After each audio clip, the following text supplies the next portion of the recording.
Hey there. Do you remember being in school and learning about the Greek concept of hubris?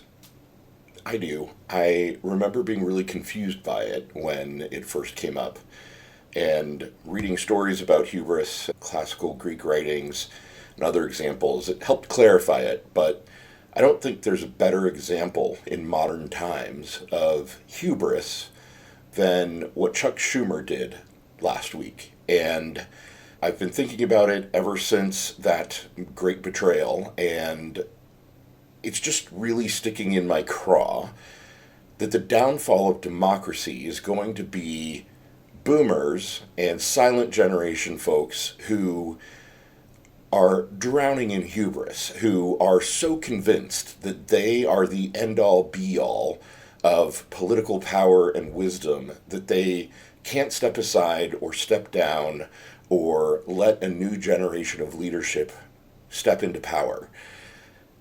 And when you think about it, I know this isn't original to me. Other people have expressed this, and I'd like to give them credit if I could remember who they were. But the thing that really sticks with me is hubris is going to be the downfall of our democracy. Joe Biden, God bless him,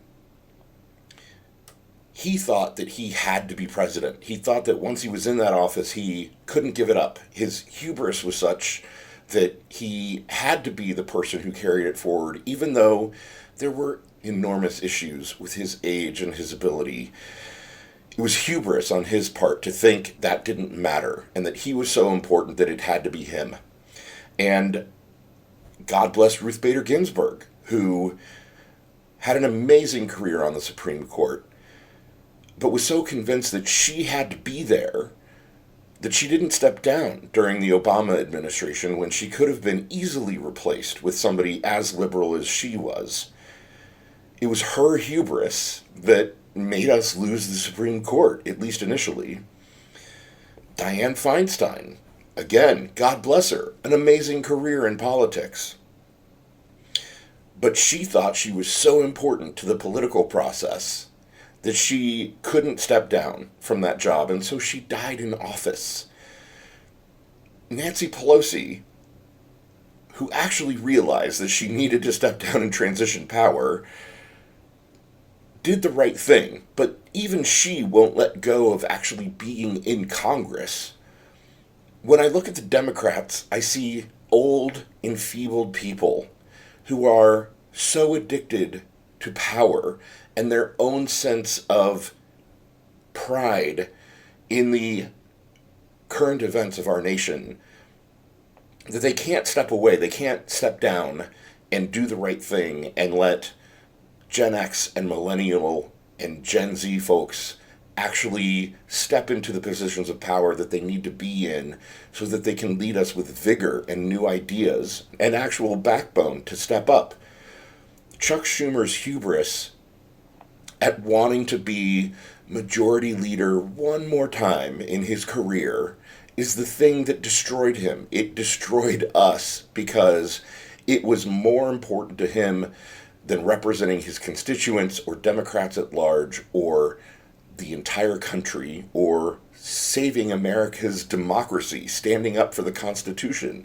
He betrayed his oath to the Constitution because his hubris was so great that he felt like only he could be the person to lead us out of this dark forest. Except he has no idea what he's doing, and he doesn't have the pep or the verve or the spine or whatever you want to say to actually get us through this constitutional crisis that we are drowning in every single day.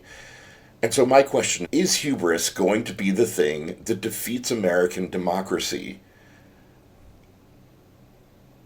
I don't know the answer to that.